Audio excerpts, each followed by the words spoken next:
मी सायली देव.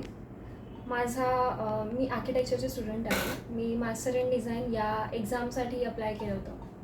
त्यामध्ये national institute of design which is NID या एक्झाममध्ये माझा AIR रँक 18 आला आहे. जेव्हा मी फुलोरला आले होते या एक्झामबद्दल जाणून घेण्यासाठी की या एक्झाममध्ये एक्झॅक्टली काय असतं, काय करावं लागतं, तर तेव्हा मला पियुष सरांनी सांगितलं की बेसिकली क्रिएटिव्हिटी बूस्ट आहे. म्हणजे एक्झाममध्ये ॲस्पेक्ट्स खूप सारे असतात, पण आपल्याला जो एक फंडामेंटल आहे तो क्रिएटिव्हिटीच आहे. तर मला असं वाटतं की त्यामध्ये जेव्हा एन्हान्समेंट होते तेव्हा ह्या एक्झाम क्रॅक करणं इझी और सिम्पल होऊन जातं. मला फुलोरमध्ये पर्सनली एक्सपिरियन्स माझा पहिलेपासूनच चांगला राहिला आहे, कारण मी पास फुलोरियन आहे. मी 12th नाटासाठी सरांकडेच आले होते.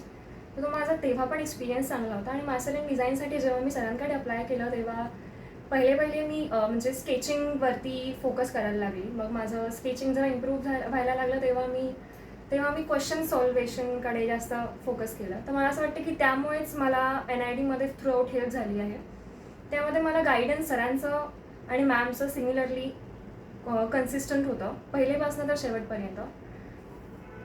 सो मी त्यासाठी पण थँकफुल आहे की मला त्या प्रॉपर डिरेक्शननी हेल्प भेटली. त्यासाठी माझी एक्झाम क्रॅक झाली, त्यासाठी मी थँकफुल पियुष सरांसाठी आहे. So thank you so much sir.